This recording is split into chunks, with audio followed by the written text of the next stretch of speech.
Nous sommes ce matin, dimanche 31, 10e mois 2021.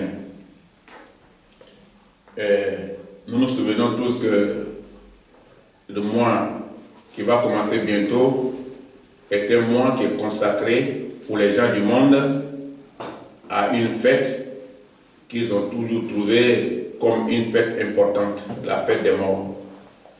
Aujourd'hui, comme thème, nous allons parler de la mort. Nous allons parler de la mémoire ou la fête des morts. Est-ce que réellement les morts fêtent? C'est la Bible seule qui est habilitée à nous expliquer les réalités que le monde est en train de vivre. La fête des morts. Si quelqu'un meurt dans une famille, c'est une douleur profonde. Et nous constatons que de nos jours, quand une femme donne naissance à un bébé, elle n'est plus glorifiée, elle n'est plus à l'honneur. On ne lui donne plus de considération, on ne fait pas de fêtes pour la vie qu'elle vient de donner à un être, à un membre d'une famille. Mais au contraire, quand il y a des morts, on tue des bœufs, on invite des gens qui viennent de partout, on organise des fêtes grandioses. Alors on donne gloire à Satan. Aujourd'hui, nous allons parler de la mort, la mémoire ou la fête des morts. Notre première question ici ce matin est la suivante. Qu'est-ce qu'une fête en général? Parce qu'au fait, nous allons parler de la fête des morts, mais la fête en général, qu'est-ce que c'est? Et la réponse que nous pouvons trouver, ou une des réponses parmi les réponses, est que c'est un temps de retrouvailles, un temps de joie, un temps de divertissement, etc., etc. Quand on dit qu'il y a une fête d'anniversaire, les gens sont contents, les gens se réjouissent, quelqu'un est content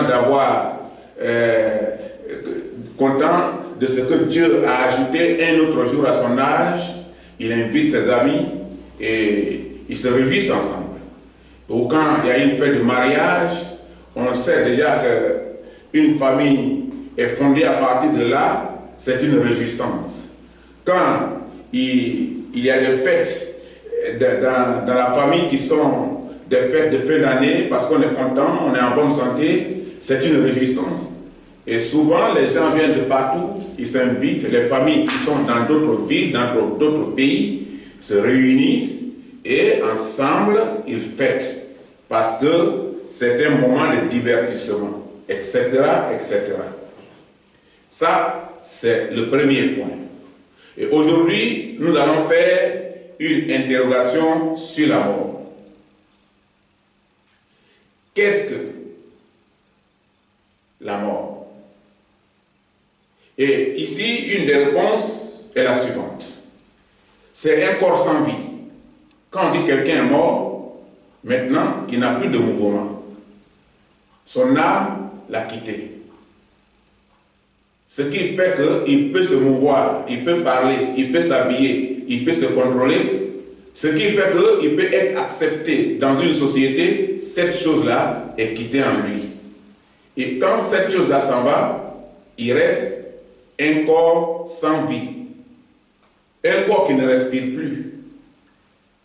Quand quelqu'un ne respire plus, il est mort. Je me souviens, il y a longtemps de cela, que mon père a été délégué pour aller annoncer la mort du mari de sa sœur, sa grande sœur, et le mari est venu dans notre famille, il est mort là-bas. Et maintenant, il n'est pas de ce village. Et c'est mon papa qui devait aller annoncer. Il est parti, il leur a dit que vraiment nous sommes dans un moment triste. Alors, je suis venu vous annoncer que votre frère, pour certains, et votre fils ou votre parent qui est venu nous visiter, bon, il est là, il est chez nous, mais il ne parle pas, il ne respire pas, il ne mange pas, mais il est là.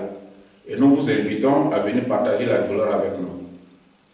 Alors, quand ils sont arrivés, j'étais là, j'étais très jeune, j'étais là, et puis ils ont dit à mon papa, Il y avait du monde. Eux aussi, ils sont venus en délégation, ils ont dit à mon papa, mais tu ne nous as pas dit la vérité. Mon papa a dit, mais pourquoi? Il dit, tu n'as pas dit que notre frère ou notre fils est mort. Tu as dit qu'il est avec vous, mais il ne parle pas, il ne mange pas, il ne respire pas. Mon papa a dit, mais expliquez-moi ça. Expliquez-moi ça. Quelqu'un qui ne parle pas, qui ne mange pas, qui ne respire pas. Définissez-moi. C'est quel genre de personne? Moi, c'est par respect de votre personne ou de votre famille que je vous ai annoncé de façon professionnelle. Je vous ai dit que votre frère, votre parent, il est avec nous, mais il ne mange plus, il ne respire plus, et puis, il ne bouge plus. Quelqu'un qui ne parle pas, qui ne mange pas, qui ne respire pas, c'est quel genre de personne? Ça veut dire qu'il est sans vie. Et il dit, mais tu as dit qu'il est avec vous. Il dit, mais son corps est là. Son corps est avec nous. Il est là. Et je vous ai appelé pour qu'ensemble, on enterre ensemble. Son corps est avec vous. Ils ont dit non. Il dit, mais son corps est avec nous. Et je vous ai dit qu'il est avec nous. Mais ce qui est avec nous maintenant là, c'est un corps vide. C'est quelqu'un qui est là, encore dans notre maison, couché là. Mais il ne parle pas, il ne respire pas et il ne mange pas. Bon, tout ça là, ils ont compris, ils savaient. Mais c'était une manière d'exploiter la parole pour qu'on leur paye un droit. Comme si le message a été mal fait. Mais finalement, ils ont compris. Ils ont dépassé le thème et ils ont continué. Ce qu'il veut dire simplement que quand un corps est sans vie, c'est quelqu'un qui ne respire plus. C'est un départ très brusque. Quelqu'un qui meurt. C'est un départ brusque, même s'il est malade, mais il ne va pas te dire au revoir. Je m'en vais. C'est un départ brusque. C'est un départ pénible qui ne peut pas être effacé durant notre vie sur terre. On a ça dans l'esprit. Souvent, on se souvient qu'on a perdu notre papa, on a perdu notre maman. Souvent, on se souvient. Ça est là. C'est une histoire qu'on oublie, mais qu'on essaie d'oublier, mais qui parfois apparaît dans notre esprit. Qu'on a perdu un parent cher. Donc, la personne s'en va sans nous dire au revoir. Généralement, quand on voyage, on dit « je voyage, je reviens ». Mais dans ce cas, on voyage, on ne revient pas, mais on ne dit pas aussi au revoir que je voyage. Une autre question, que nous rappelle de la date du 1er novembre de chaque année dans le monde. Demain, c'est le 1er novembre. Nous sommes aujourd'hui le 31e, 10e mois, qui est octobre. Et demain, c'est le 1er novembre. Mais cette date-là est connue dans le monde. C'est une date spéciale que le monde connaît bien, dont le calendrier est bien connu. Et les gens ne travaillent pas. Alors, qu'est-ce que c'est que ça? Que nous rappelle cette date-là? Et la réponse que nous pouvons donner à cela, c'est que c'est la fête des morts. Cette date du 1er novembre est la fête des morts. La tradition nous apprend que les morts aussi fêtent. Les morts seront en fête demain. Quand on parle de fête, les gens viennent de partout. Comme ce que nous avons dit tout à l'heure. Mais dans ce cas-là, est-ce que ces morts-là vont se réveiller demain pour tous se retrouver en famille? C'est ça la grosse question. Parce que si c'était une fête joyeuse, où les gens devaient se réjouir, c'est que ces personnes en voyage-là devaient tous venir en famille demain, pour fêter ensemble avec ceux qui sont vivants. Mais ils ne seront pas parmi nous. Mais on nous fait comprendre, ou on nous fait croire que demain, le 1er novembre, les gens vont fêter, les morts vont fêter. Nous avons encore une autre question. Cette fête annuelle dédiée aux morts ici en Espagne, parce que nous vivons en Espagne, et l'Espagnol considère beaucoup ça. Même ici à Saragosse, où nous vivons, Saragosse est une ville idolâtre. Et ici, la fête des morts en Espagne et partout dans le monde est-elle fondée? Souvent, c'est cette question que l'homme doit se poser. Et a-t-elle vraiment une place édifiante dans la société? Qu'on parle de fête, qu'on édifie les gens dans la fête des morts, qu'on encourage dans la fête des morts, au lieu d'encourager les femmes qui donnent naissance aux membres d'une famille et qui engagent leur vie, qui peuvent mourir le jour de l'accouchement ou qui peuvent vivre. Et tout ça, c'était le moment de gloire. Mais cette considération n'existe plus. On finance plutôt les fêtes de mort que les naissances. Une femme qui fait naissance maintenant, on cherche même à tuer l'enfant. Parce qu'on dit que c'est des charges. Mais la fête des morts est considérable. On engage beaucoup de millions pour ceux qui ont de l'argent. Et on parle de ça et on pense que ça peut édifier la société. Mais et quel avantage nous donne-t-elle cette fête? Généralement, cette époque de fête des morts paraît importante pour les païens, selon la tradition de leur père. C'est ce que la tradition réserve à nos pères, à nos parents. Et nous croyons en cela. Mais nous ne faisons pas beaucoup de recherches là-dessus. Nous ne nous faisons pas des idées que normalement, chaque année, au cas où il y a une fête dans la famille, tous les membres sont là. Ils fêtent ensemble. Ils se partagent la joie. Nous allons lire dans la Bible. Que dit la Bible de cette fête? Nous allons lire dans Luc 59 à 61. Luc, chapitre 59 à 61. Luc 59. Luc 9, 59. Que dit la Bible? Il dit à un autre, suis-moi. Et il répondit, Seigneur, permets-moi d'aller d'abord ensevelir mon Père. Mais Jésus lui dit, laisse les morts ensevelir leurs morts. Et toi, va annoncer le royaume de Dieu. Au 61. Un autre dit, je te suivrai, Seigneur, mais permets-moi d'aller d'abord prendre congé de ceux de ma maison. Voilà ce que dit la Bible. Nous allons commencer par le verset 60. Nous allons lire d'abord le verset 60. Ici, dans le verset 60, que dit la Bible? Voici la réponse de Jésus.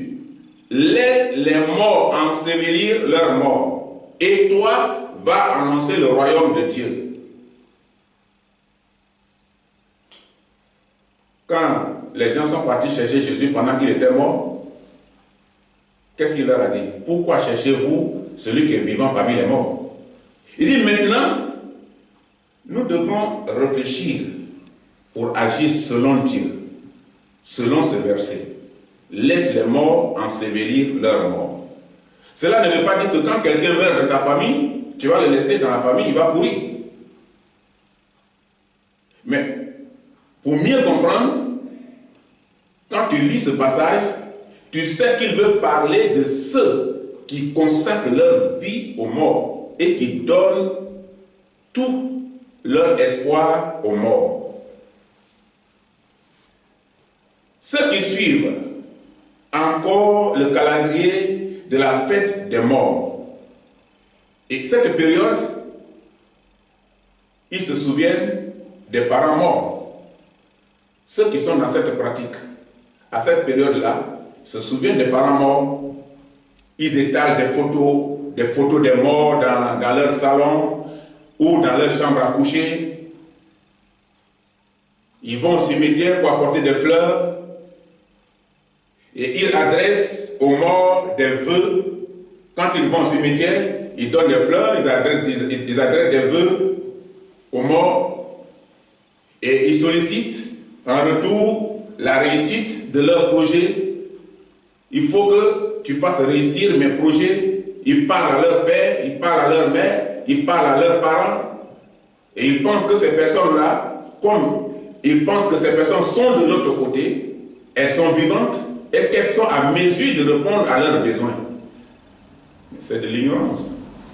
Comment quelqu'un peut sortir de sa maison, être enterré, effacé de la terre, oublié par la famille, et c'est cette personne-là qui sera habilitée à apporter dans la famille le bonheur. Ça, c'est de l'ignorance. Mais cette ignorance nous gagne. Ils se mettent à genoux devant les photos pour invoquer les esprits de mort. La Bible nous dit que les esprits de mort sont des démons. Parce que si tu as habité de l'esprit de mort, tu n'es plus libre. Donc, si toi-même, tu t'en vas invoquer les esprits de mort sur toi et que tu demandes aux morts de te venir en aide, au secours, c'est que c'est toi-même qui l'aurais souhaité. Que ces esprits viennent habiter ta maison. Et une famille qui est habitée par l'esprit de mort, c'est une famille triste. Et ils vivent au milieu de dangers, ces personnes. Au milieu de dangers, dont ils n'ont pas toujours conscience. Parce que quand tu es conscient de quelque chose, tu te souviens et tu arrêtes. Mais quand tu n'es pas conscient de quelque chose, tu continues. Et ici, nos parents ou nos amis ou des personnes qui sont dans cette tradition ne sont pas encore conscients. Et ils croient demeurer à l'ombre de la personne protégée, c'est-à-dire la personne morte, tout près d'elle. Elle est là. Pourtant, ces mêmes personnes-là, ils ont peur de traverser le cimetière. Là où quelqu'un est enterré aujourd'hui, la nuit, il ne passe pas là-bas. Il dit que le mort est là. Il va se réveiller. Il va me suivre. Et quand même le lézard bouge dans les feuilles, les bruits du feu déjà le fait courir. Il commence à courir. Il dit que le mort s'est réveillé. Mais pourtant, le mort devant lequel il court, c'est à ce mort-là qu'il amène des fleurs. C'est-à-dire que tu as un parent qui est en voyage, qui vient de voyage. Au contraire, tu cours, tu vas vers lui et tu l'embrasses. Tu es content de le retrouver. Mais ici, eux, ils courent de peur que ce mort-là les retrouve. Dans ce cas-là, on est dans l'ignorance. Il n'est plus auprès de nous. Quelqu'un qui est auprès de nous, on n'a pas peur. On n'a pas peur de lui. La mémoire que l'homme fait pour un mort, ou le souvenir que l'homme a pour un mort en l'adorant, c'est un acte abominable devant Dieu. Parce que ce n'est pas la gloire du Dieu vivant. Puisque quand la Bible nous dit que quand la mort et la vie marchent ensemble, c'est la vie qui domine la mort. Si dans ce cas-là, toi, tu donnes considération à la mort plus que la vie, c'est que tu aurais souhaité que la mort domine la vie. Mais si la mort domine la vie, c'est que tu n'es plus rien. C'est abominable. Et ce phénomène provient du diable pour convaincre l'homme de l'existence des morts parmi nous. En réalité, quand quelqu'un meurt, il est mort. Un mort ne peut pas revenir dans la famille. On a un ami un compatriote ivoirien qui était mort ici à Lérida. Nous sommes partis là-bas. Et les gens qui sont habilités à donner la parole, à expliquer la parole aux gens, comme pasteur, comme prêtre, comme prédicateur, beaucoup d'autres. On invite un prêtre qui vient et qui dit à la femme, ton mari là, il est ici avec toi. Quand l'enfant est malade, il y a un enfant, il dit, quand l'enfant est malade, parle à ton mari, il va te venir en aide, vous allez soigner l'enfant. Donc, il est dans cette maison, il est avec vous. Et après, c'est quelqu'un de Saragosse qui m'a dit, mais pasteur, lève-toi et parle. Les gens sont dans l'ignorance, parle-leur. Je dis, mais c'est pas moi qui suis invité. Non, non, c'est pas question d'inviter. Nous, on va t'annoncer. On va dire qu'on est venu à notre représentant, mais qui va parler. J'étais obligé de parler pour éclairer aux gens que madame, c'est pas vrai. Ton mari n'est pas avec toi. Ton mari était avec toi de son vivant, mais maintenant il est mort. Il n'est plus membre de ta famille. Si ton enfant est malade, envoie-le à l'hôpital. Et je me suis tourné vers l'homme qui se dit l'homme de Dieu. Je lui ai dit, mais si tu fais ça, quand les lézards vont bouger dans cette maison, quand la souris va bouger dans cette maison, la femme va penser la nuit que le mari est là. Elle va avoir peur. Elle va se dire que l'homme s'est réveillé pour lui faire du mal. Soit le mal qu'elle peut-être elle a fait contre l'homme, l'homme va se venger. Et elle va penser que l'homme est là au milieu d'eux réellement. Et elle va avoir peur. Elle ne peut pas vivre dans cette maison. Madame, ton mari est mort. Ton mari ne vit plus avec vous. Il était membre de cette famille, il n'est plus membre de cette famille. Si tu es en difficulté, cherche la réponse là où tu trouveras. Oublie que l'homme est avec vous. Et il faut éclairer ces choses pour que ça soit clair dans l'esprit des gens. Sinon, elle va penser que l'homme est auprès d'eux. Soit il a leur assistance, ou soit il peut être dans les conditions de vengeance. Il dit, il ne faut plus compter sur lui. Compte sur Dieu. Si vous êtes chrétien, compte sur Christ. C'est là que se trouve ta solution. Donc, quand vous parlez avec quelqu'un au sujet de la fête des morts, célébrée le 1er novembre de chaque année, dans le monde entier, il vous répondra que ce jour-là, le cimetière fait un rappel comme un lieu de mémoire aux morts. Mais quelle mémoire? Quelle mémoire que le cimetière peut faire aux morts? Quand il pleut sur le mort. Il est là-bas. Il ne peut pas se défendre. Et souvent même, quand Caterpillar vient, on dit on va débrayer ce terrain-là, puis on va construire ici. On vient, on prend le Caterpillar et on enlève tout ça, les eaux qui sont dans la terre. Et on construit dans les lieux et les gens vivent là-bas. Qu'est-ce que le mort fait? Le mort ne se plaint pas en justice. Le mort ne peut pas réactionner. Parce que ce sont les eaux qui sont là. Le mort n'est plus là. Mais pourquoi on peut croire que le mort existe parmi nous? Pourquoi on peut penser que le mort est avec nous et on pense déjà à leur mémoire? Pourquoi? C'est simplement dans l'ignorance. Un lieu de mémoire aux morts, c'est une ignorance. Ou comme un moment où l'homme se souvient des personnes célèbres. C'est des moments comme ça, on adore ces personnes célèbres, leurs photos. Des personnes mortes. Ou d'un parent proche ou une personne de notre histoire qui nous tenait à cœur. Et on croit que quand on lui parle, cette personne va nous écouter, ou celui-là va nous écouter. Et on s'en va lui demander des doléances. On s'en va lui demander des faveurs. Et on s'en va lui dire de bénir notre année en cours, de bénir notre étude, de bénir notre vie. Et on est heureux. Et on dit, j'ai parlé à la mort. Et on est content. Mais est-ce qu'il t'a répondu? Parce que quand tu vas vers quelqu'un, tu lui dis, ah pardon, je suis dans les problèmes. Plus ou moins, tu écoutes la personne, tu écoutes sa réponse. Tu sais que la personne t'a répondu positivement ou la personne t'a répondu négativement et tu te cherches ailleurs. Mais tu parles à un mort. Est-ce qu'il t'a écouté? Quand tu déposes une fleur de qualité sur la tombe, mais est-ce que lui, il sait que la fleur que tu as déposée là est l'une des meilleures fleurs du monde pour qu'il te félicite, pour qu'il te remercie?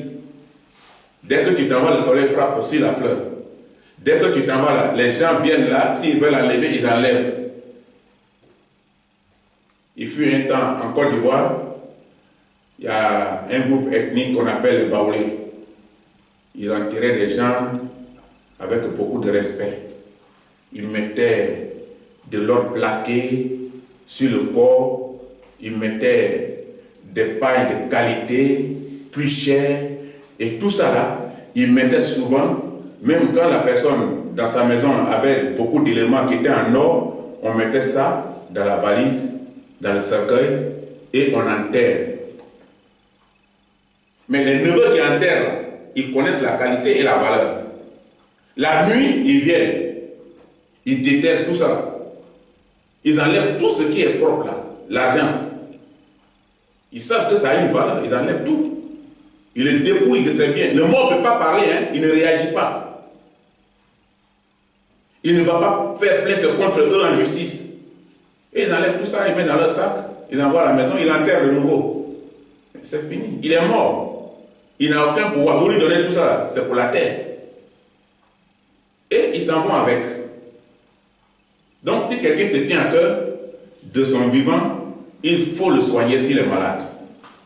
Mais dès qu'il quitte la famille, pensez à un autre sujet. C'est douloureux, c'est dur de perdre un membre cher.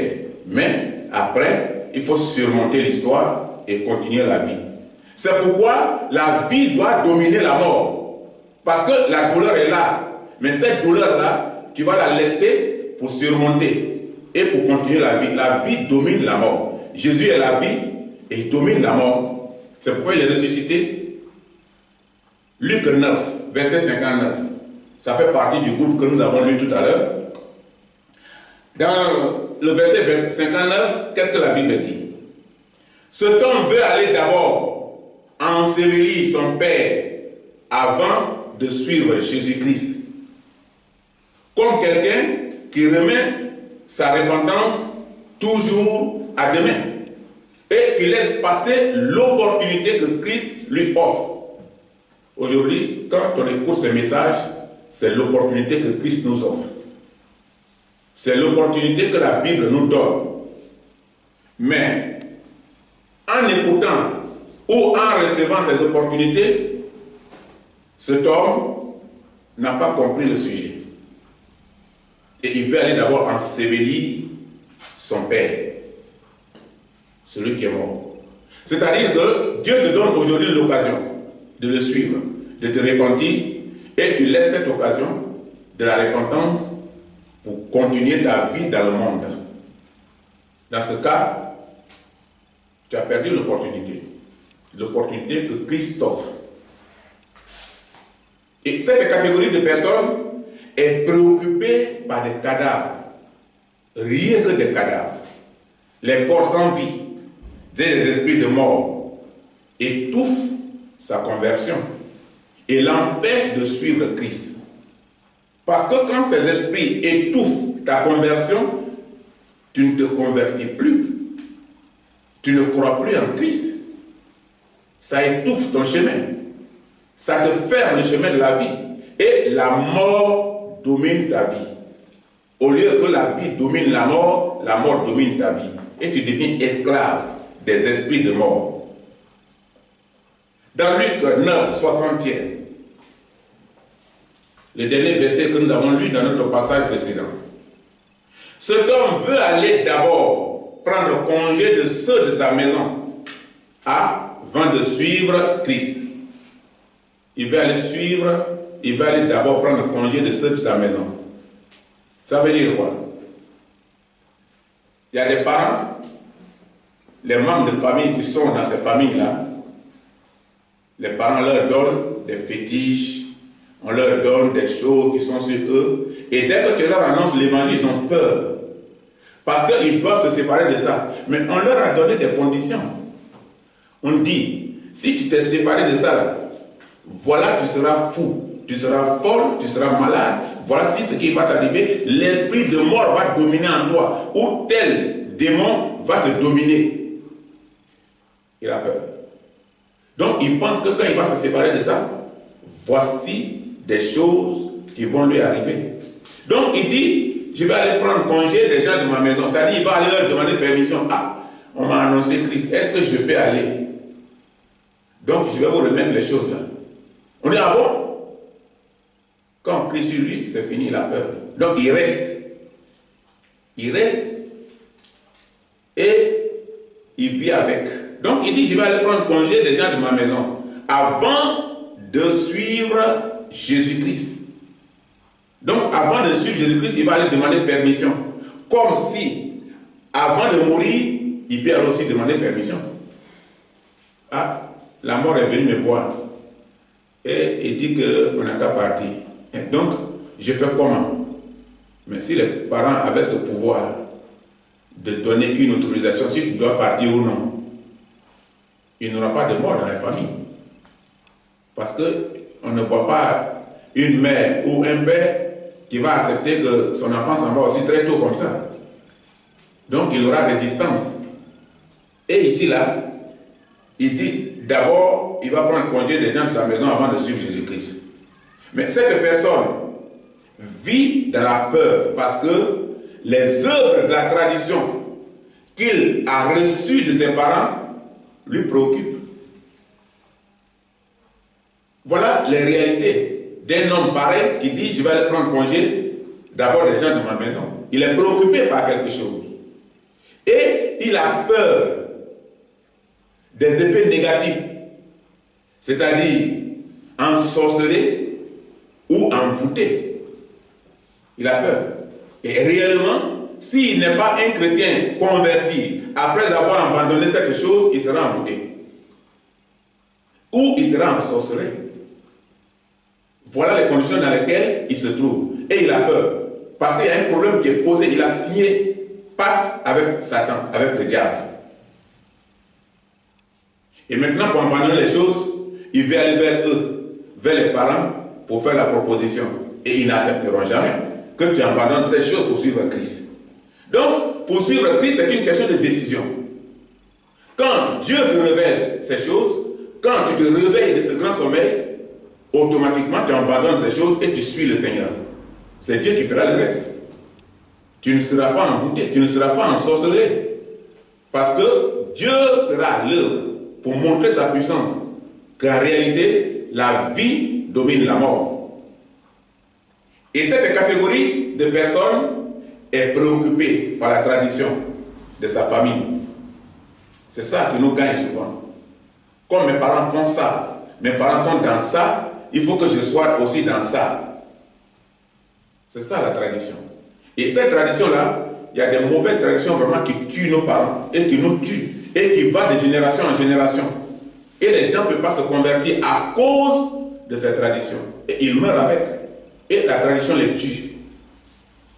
La tradition de ses ancêtres. Et il a peur d'abandonner les bagages. Les bagages diaboliques. Quand tu as sur toi ou tu as chez toi les bagages diaboliques, ta vie est en danger. Ce sont les mêmes personnes qui te donnent là, qui suivent ta vie, qui suivent ton trajet, qui suivent l'évolution de ta réussite et qui sont à mesure de te bloquer. Ils ont ce pouvoir. Parce que tu as reçu ces bagages diaboliques reçus de la part de tes parents. Fétiche ou autre chose qui deviennent une marque chez toi. Une marque indicative. Elle est là et elle indique depuis à distance où tu es. Ce que tu fais, ils connaissent, ils te voient dans le radar, ils regardent, ils te voient, ils connaissent, ils savent.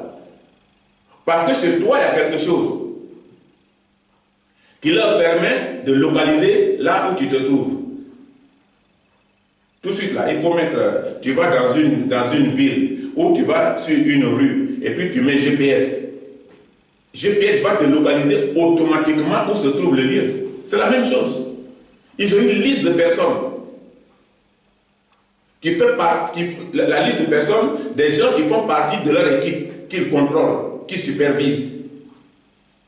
Et dès qu'ils regardent, ils savent que tu es là. Parce que tu as ton code. Le code qu'ils t'ont donné là, eux-mêmes ils frappent là-bas, ils suivent ton évolution, l'évolution de ta vie. Donc c'est normal. Tu es dans les fétiches et tu es dans les choses comme ça et tu crois que ça peut te sauver. Ça ne peut pas t'aider. Et si nous sommes de cette classe de chrétiens, entre Christ et idole, c'est dangereux. On ne peut pas vivre entre Christ et idole. Soit tu es chrétien, ou soit tu es idolâtre. Nous pouvons avoir plusieurs Bibles dans nos maisons. Même ça peut être de beaucoup de langues. On a des Bibles en anglais, en français, en espagnol, en chinois, en coréen. Mais si elles ne sont pas consultées, si tu ne les regardes pas, si tu ne médites pas ces Bibles, dans ces Bibles, si elles ne sont pas consultées et méditées, nous demeurons païens. Parce qu'elles ne peuvent pas nous servir.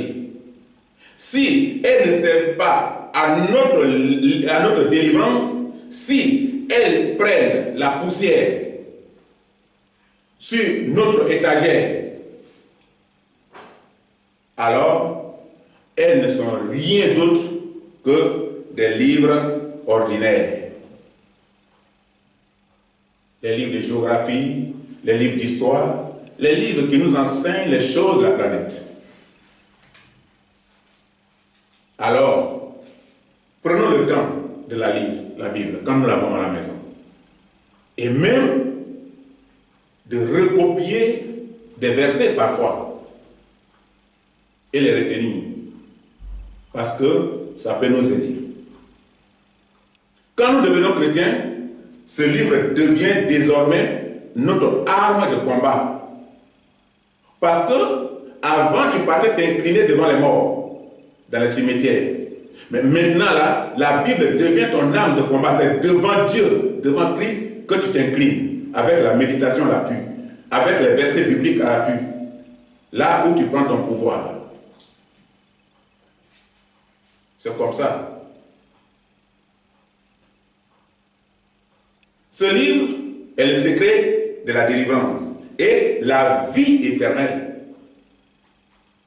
C'est ce livre-là qui procure la vie éternelle. Mais c'est ce livre-là qui te permet d'être délivré des mauvais esprits, des esprits de mort. Et bien d'autres esprits. Et c'est pourquoi, quand tu es libéré de tout ça, quand tu es délivré, et que tu deviens maintenant libre, tu as la vie éternelle. Tu peux suivre Christ normalement. Et si tu as la vie en toi, c'est que la vie doit dominer la mort.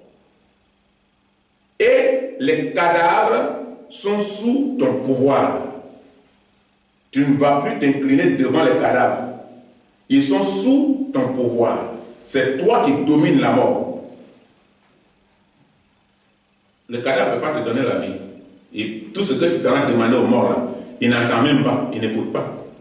Il ne t'entend même pas, il ne sait même pas si quelqu'un est là à côté de lui.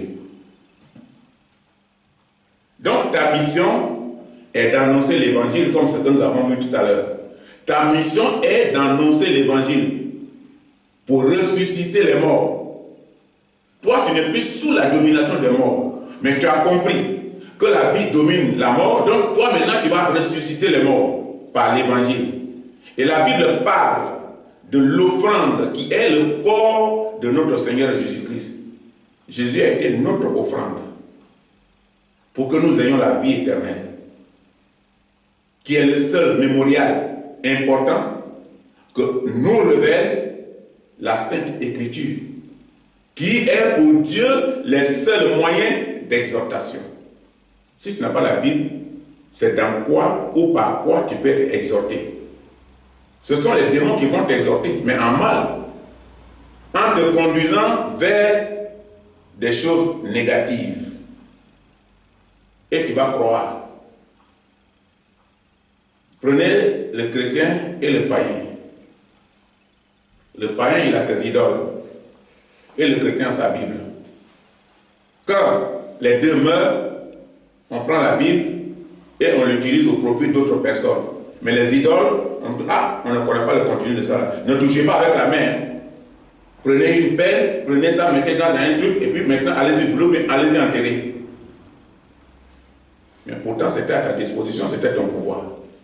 Ça ne peut pas te servir. Ça prouve déjà que les parents devaient être conscients que ce qui était son pouvoir là doit le conduire quelque part, parce que ce qu'il a dominé sur la terre n'a pas été utile, ne sera pas utile pour ceux qui vivent encore dans la famille. Voilà comment nous devions comprendre les choses. Donc, il n'y a pas d'exhortation. Et les seuls moyens d'exhortation que tu as sur la terre, c'est la parole de Dieu, c'est la Bible, c'est Christ. Jésus est le seul dans l'histoire qui a annoncé lui-même sa mort, en même temps sa résurrection. Il a dit, je vais partir de ce monde, mais j'ai 3 jours pour revenir. C'est pourquoi quand il était mort, les disciples ont eu peur, ils se sont cachés. Ils ont dit, si le maître ne se réveille pas, c'est fini pour nous. Ils comptaient les jours. C'est pourquoi Marie est partie voir. Ah, maître nous a dit que c'est 3 jours. Si 3 jours là, je m'en vais, je trouve maître là-bas, et c'est pas bon pour nous, hein. Les gens vont nous tuer. Mais heureusement, la parole de Christ était vraie. Jésus était ressuscité. Et il a dit à Marie, mais pourquoi cherchez-vous celui qui est vivant parmi les morts? Marie était contente. Elle est partie en courant, trouver les autres qui étaient enfermés dans une maison, qui ont peur qu'après ces 3 jours, leur vie est terminée. Il dit, maître s'est réveillé. Maître s'est réveillé. Il est ressuscité. On dit, Marie, assois-toi. Il faut te tranquilliser. Tu es bien? Elle dit oui. Assois-toi. Tranquillise-toi un peu. Parce qu'ils ne croient pas à ce que Marie est en train de dire. Ils sont en train de penser à leur vie. Et Marie vient leur annoncer la résurrection de Maître. Et Marie dit, mais vous ne me croyez pas. Maître, je l'ai vu. Il m'a dit, pourquoi tu cherches parmi les morts celui qui est vivant? Voilà souvent ce que la Bible nous enseigne, la résurrection de Christ. Ça nous donne la vie éternelle. Maintenant, en Christ, tu es libéré. Tu es libéré d'une civilisation idolâtre pour suivre Dieu vers un avenir nouveau, le ciel. C'est ça maintenant ta destination.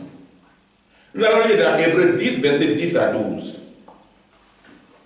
Dans Hébreux, chapitre 10, verset 10 à 12, aucun homme n'a pu connaître une souffrance morale comparable à celle de Jésus-Christ. Qu'est-ce que Hébreux 10 vous dit, de 10 à 12? Hébreux 10. Vous n'avez pas trouvé. Hébreux 10, chapitre 10 et 12.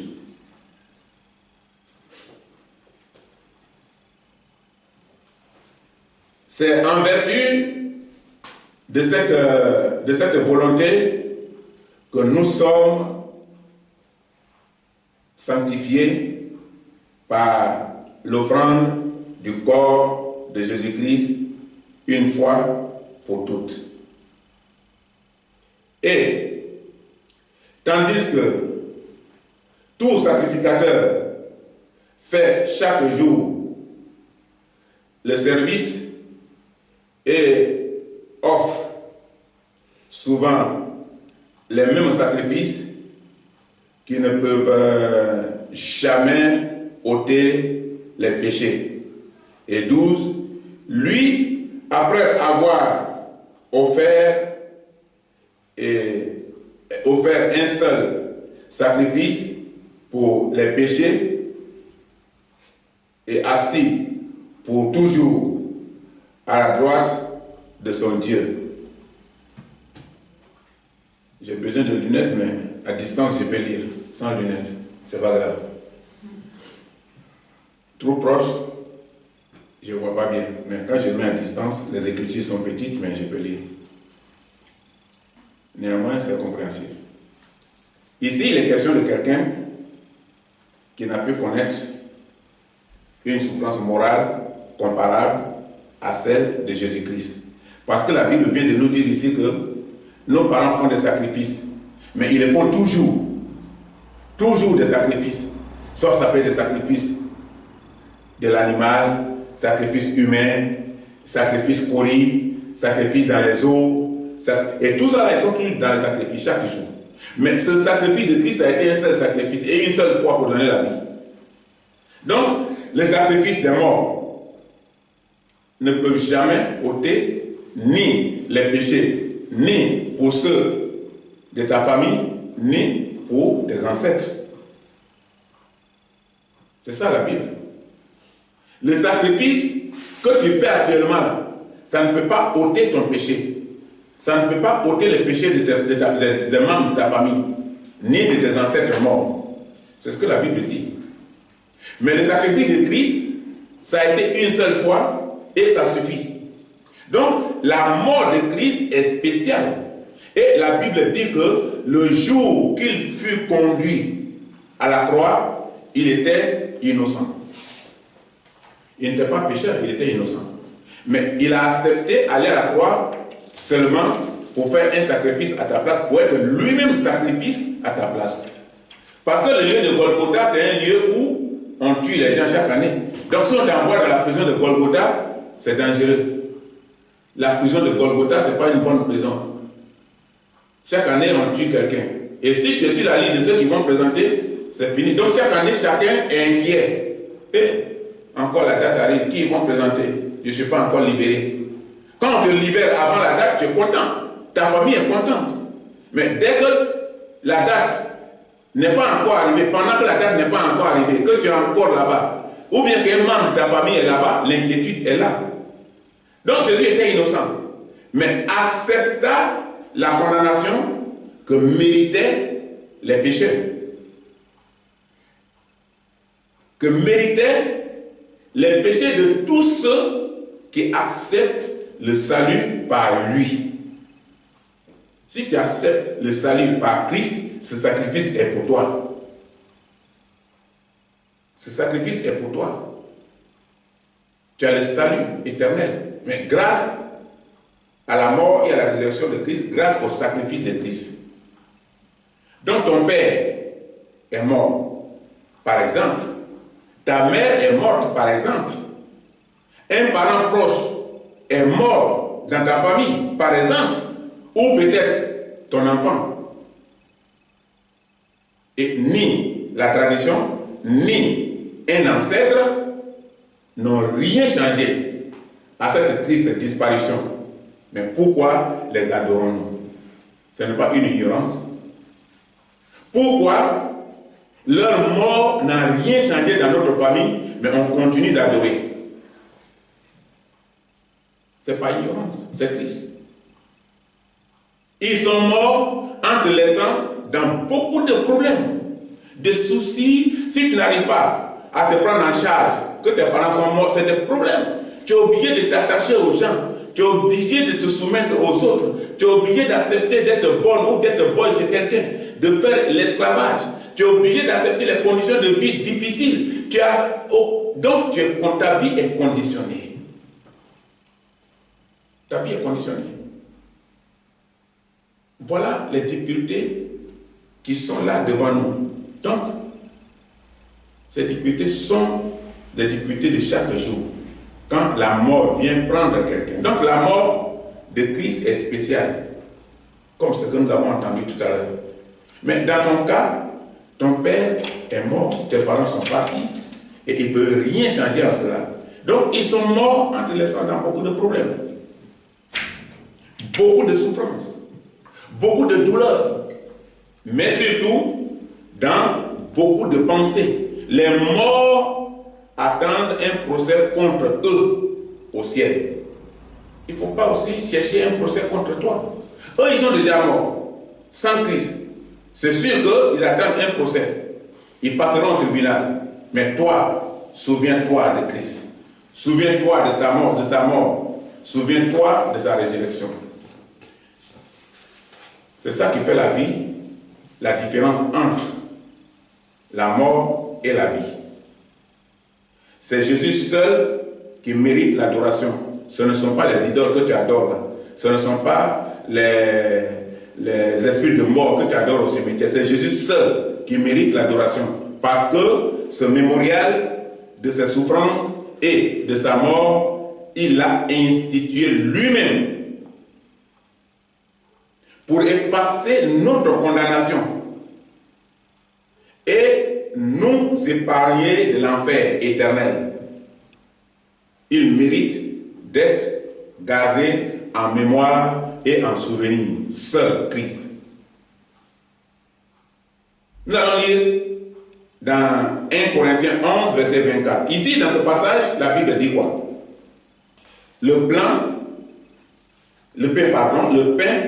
et le vin rappellent aux chrétiens ce que le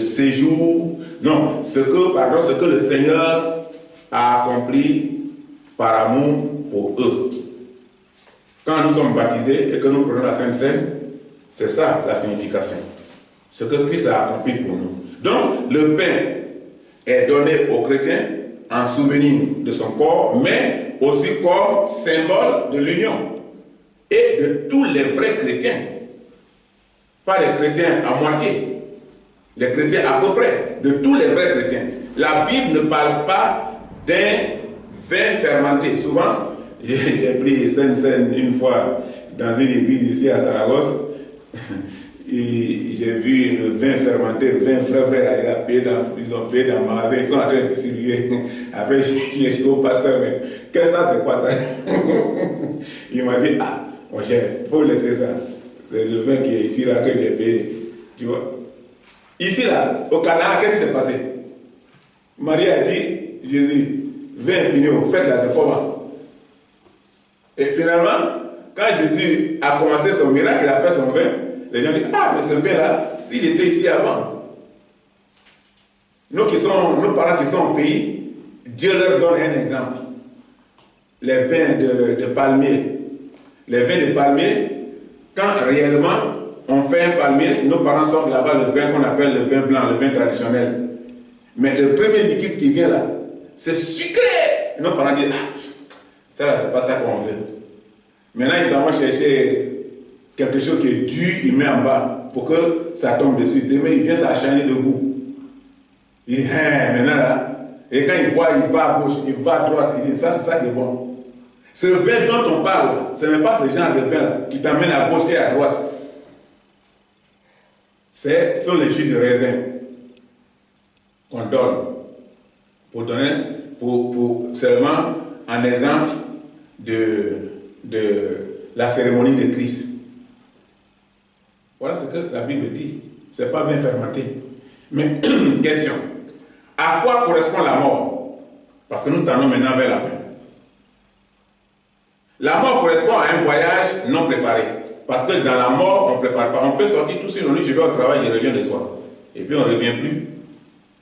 Quand tu vas entendre, on dit qu'on a amené à l'hôpital, on a amené, une fois on a dit qu'on a amené quelqu'un de l'hôpital, de sa chambre de l'hôpital à la mort, c'est fini. Alors, pourtant, il n'a pas dit qu'il venait. Il n'a pas dit qu'il partait pour toujours. Il dit qu'il revenait le soir.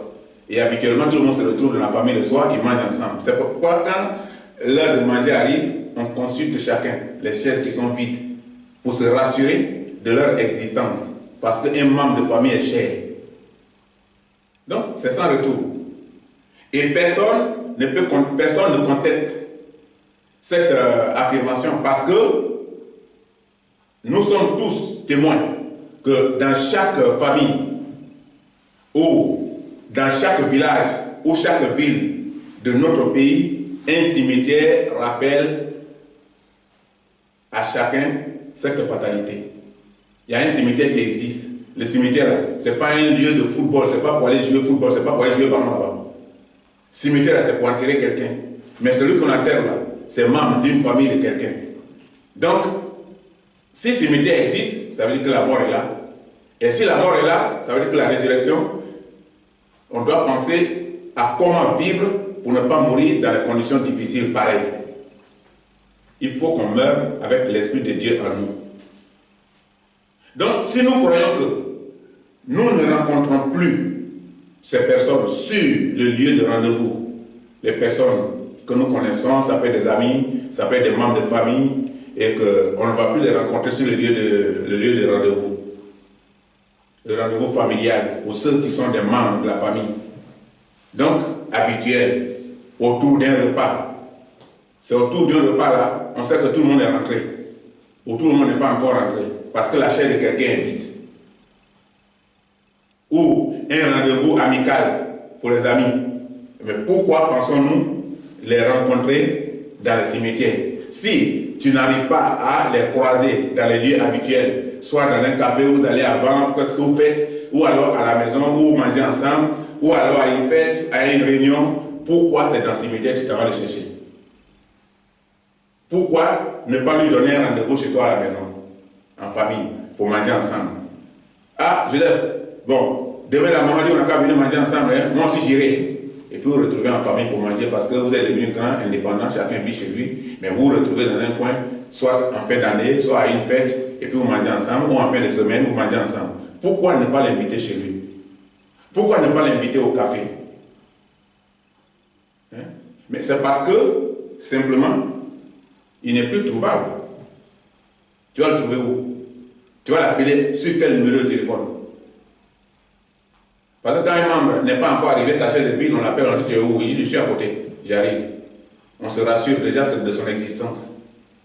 Et la famille mange tranquille, avec joie, parce qu'il n'y a pas d'inquiétude. Mais quand on l'appelle 2 fois, 3 fois, 4 fois, il ne prend pas le téléphone, on est inquiet. On mange mais on n'est pas tranquille. C'est ça l'amour de la famille. Et l'importance de la vie de quelqu'un qui est membre de la famille. Donc la personne que nous visitons dans les cimetières s'est séparée de nous sans nous dire au revoir. Parce que le processus de vieillissement et de la mort de l'être humain est engagé dès sa naissance. C'est depuis le commencement que nous devons déjà penser à ça. Quand un enfant naît, derrière la joie là, il y a la mort et la tristesse, il y a les pleurs. Préoccupons-nous de notre tour. Quand tu vois la mort de quelqu'un, mets-toi déjà en idée que ton tour viendra. Et la mort doit être préoccupante pour le chrétien parce que c'est un voyage à 2 destinations, c'est-à-dire le paradis ou l'enfer. Et ce voyage se fait une seule fois. Voilà pourquoi c'est préoccupant. Nous allons faire la conclusion ce matin. Et la conclusion, être chrétien, c'est répondre au désir que notre Seigneur et Sauveur a exprimé dans la nuit où il fut livré. Et que ce que vous trouvez dans 1 Corinthiens 11, versets 23 à 24. Et la Bible termine là pour dire « N'adorez plus les morts et n'aimez plus les parents morts, car Christ a tout accompli à la croix pour nous et pour nous rendre libres. » Que Dieu nous bénisse.